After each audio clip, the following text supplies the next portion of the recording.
Myoho Renge Kyo, Myoho Renge Kyo, Myoho Renge Kyo. Daily Encouragement, August 15th. Peace is not simply the absence of war. True peace exists when all people on our planet can live with a genuine sense of happiness and joy, free from fear and anxiety caused by the threat of nuclear weapons, hunger, poverty, and discrimination. So what are you thinking? I agree. Like, how can you have peace when you're hungry or when you're in fear of literally, like, we have wars going on right now where everyday citizens are in fear for their life, and is this bomb going to hit me next? And I really believe that it's very hard. Me personally, you have to be a certain kind of person to feel any sense of peace during a time like that. How authentic is it? You can mask and you can eat it up and cover it up and do what you do, but in your soul, is there really true peace during a time like that? I come from a very hard background where it was very much kind of like a war zone. And I look back on my younger self, and I admire her strength and her ability to laugh and remain creative. Your And mom? in myself as a child, Oh, yourself as a child. Okay, yeah. Okay. I experienced people waging war on my body. I'm sorry. And so, like, for me, just to keep hope alive, like, how I did it, I don't know. But as I look back, it's like I also had a lot of time left alone in nature. And I think that's what really kept me grounded in my personal beliefs, and to be able to maintain some sort of peace within myself was just like, even from a young age, I knew that this isn't my forever. You know what I mean? So I held on to hope, but was there really peace? It's questionable, Yeah, no. Yeah, so I've noticed that a lot of people that go on to have like missions as like healers and people that are really dedicating their lives to helping the world oftentimes have to go through some really hard times, like it sounds like you went through. Oh, And, yeah. as hard as it is, it does sort of, if you can make it through the way that you've made it through, it opens your heart. It makes you much more empathetic and compassionate. And so you're doing what we call in Buddhism, turning poison into medicine. You're Alchemy. taking those, yeah, you're taking those experiences and you making yourself a beautiful, compassionate person. Yeah, I look back on the paths that I had to choose, and it's like I could have very easily been like, yeah, I want to be a supervillain. Like, this is what life has given to me. But, me and all of my past lives, I feel like we've all been collectively working and growing towards, because I chose this life, right? I I 100% agree. Yeah. picked life, and I feel like I did because who would listen to someone who's lived a perfect life? And so year after year and experience after experience, I just kind of ate it and transmuted it into something more positive to help the greater good. Yeah. So you've tapped on another one of our, you're like a ready-made Buddhist, all these concepts that you've already got. So it's a concept we call choosing our own karma. Yeah. So, and I really believe it that, we have a plan for our soul when we come into this existence, this physical reality.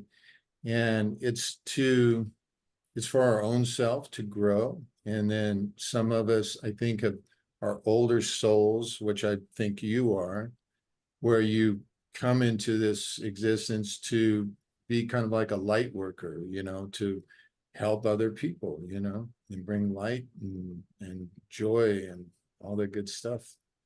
So now I try. another thing that I kind of got out of that quote was that, like there's a Nichiren Daishonin who was whose Buddhism we really study. He was a Buddhist reformer. He was a monk back in the 13th century, who kind of reformed the Buddhist teachings and pointed out that it had gone corrupt in a lot of schools, just like everything seems to go corrupt, when there's people involved. And so he was, talking about our true peace. How did he put it? Something along the lines of our only true peace is through like hardship in a way, like because it sounds kind of weird, and I hope I can explain this in a way, but it's like our true security comes not from what's going on the outside. It's our ability to what you're saying, to transmute it, to turn poison into medicine. And so there's a lot of things in Buddhism that says, like it's always darkest before the dawn kind of philosophy, Right. And so we always have that kind of frame of mind, and we're always trying to turn poison into medicine. It's one of the most basic themes of our Buddhism. Right. We're always whatever happens during our day that evening when we're chanting, we're like chanting to turn whatever bad situation at work we had, or whatever we're going through, we're using it to grow, and to improve our inner selves, to make ourselves really strong, so that whatever we're going through now will just seem like a piece of cake the next time it comes around. Right. Exactly. So it's more about the security. Like he's saying, there's just the absence of war doesn't produce like peace of mind, Right. because you've always got, that's life. It's always, something's always looming. Something can always go haywire. And, it's your security comes from your ability to like have confidence that no matter what comes along, I'm going to be okay. As I've got my Buddhist practice, you've got your philosophy of, whatever you've done worked, because, like what you went through, it's kind of like people can take one or two paths, you can either like go towards the dark or towards the light. But like a lot of people that are criminals and stuff, they've come from really abusive backgrounds and they just kept right on with it, Yeah. And just to like kind of speak on that a little bit, it's just because, people who come from tough backgrounds sometimes feel like they have no way out, or they were never shown another way, or people will often tell them like, hey, yeah, go do this. But like there's no real guidance in navigating that and Right. going everything your mind and body has been trained and conditioned to do and be. And then Yeah. behavior mix, you know what I mean, is a Mhm. thing.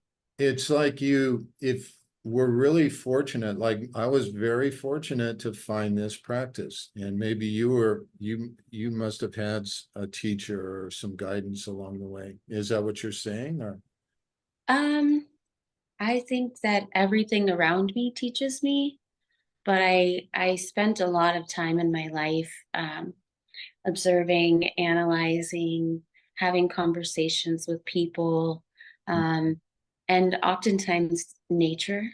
yeah, And yeah, nature has been really the biggest gift to me. I was very fortunate and unfortunate in my childhood. Everything that happened was what it was, but I got a lot of one-on-one time with nature and learning and connecting and doing my rain dances and wow, that's amazing. If you get into studying the Daisaku Ikeda, he is really talks a lot about how nature can be a teacher for us. And he's really into protecting the environment. And he had like every year he would do a peace proposal that he would submit to the United Nations. And he, year after year, he would have and it would always include something to do with protecting the environment. Right.